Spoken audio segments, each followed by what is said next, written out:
So, the story goes like this. You know, I was an Army brat. So my dad, my mom, and myself, we moved 7 times before 5th grade. And I settled in a place called Trumbull, Connecticut. And there I managed to uphold a C- average. Yes, very impressive student. And when I was a little kid, my middle name was Sawyer. But I thought the S stood for scared, because that's how I spent most of my time. I had a bit of a speech impediment as a kid. I used to stutter and stammer. So I was pretty insecure. I was not a great athlete. My father was a great athlete. He was the captain of his football, baseball, and basketball team. And he drove me and he pushed me, and I was pretty bad. I had 2 left feet, and I was just not a great athlete. So in those early days, it was a struggle. But the one thing I did have was a sense of humor. Some of the time. Oh, you know, it's kind of fun. So early on, it was a struggle for me. I barely got through school. I was always picked last for every single team except for dodgeball. What's up with that? Now, there's Horton.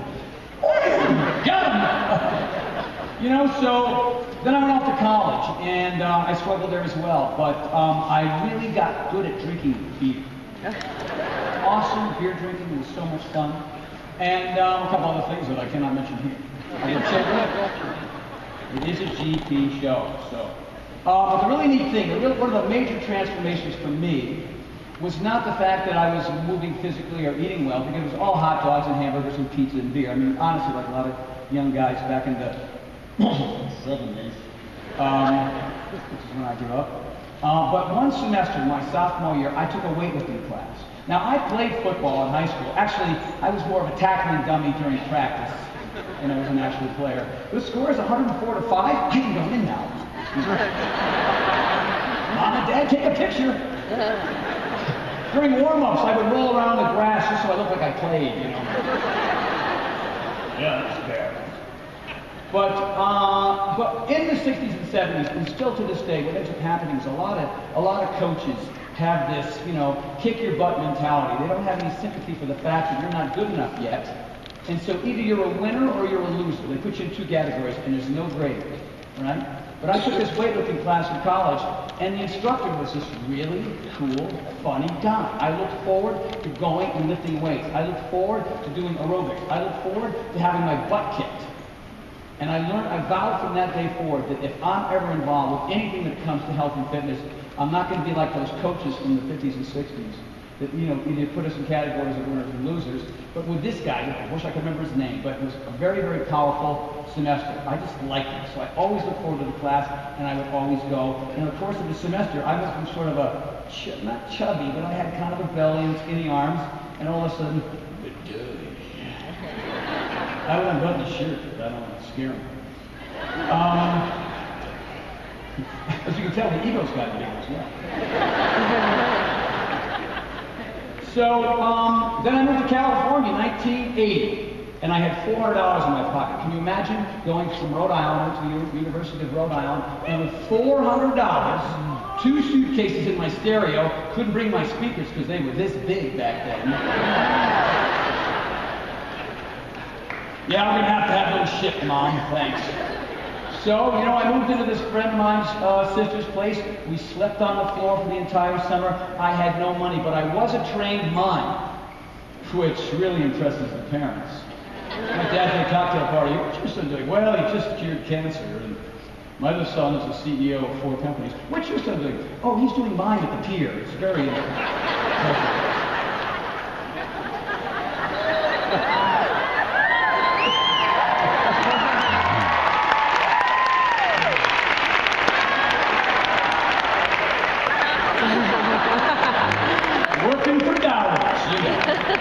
Those were the days. It's all true, though. But, you know, early on, I had all kinds of jobs. I was the mime at the pier. I was a carpenter. I was a handyman. I was a dishwasher. I was a waiter. I was a go-go dancer at Chippendales. Yeah, the mime. Yeah, I went on between 1 a.m. and 4 a.m., so you can tell there's 5 people in the club. Yeah, we I got a couple of stragglers and homeless guys. Get in there and dance for me. It was a living. So, you know, the interesting thing was, when I first got out to California, it wasn't about exercise and fitness, it was about surviving. And so I had to do all these different kinds of jobs. And it wasn't easy, you know, but the cool thing was about California, which didn't exist when I grew up, is there were public gyms on every corner. Now, in Rhode Island, Connecticut, the only place you'd find them would be at a university or a college. But the cool thing about California was they were everywhere. And in those days, they were doing $99 for a year's worth of membership. And I walked in, and I saw my first aerobics class, and I went, oh, this is good. It's all women. Why would I not want to do this? How you doing? Yeah, great. Look, instructor. What's your name? Oh, hi, what's your name? What are you two doing?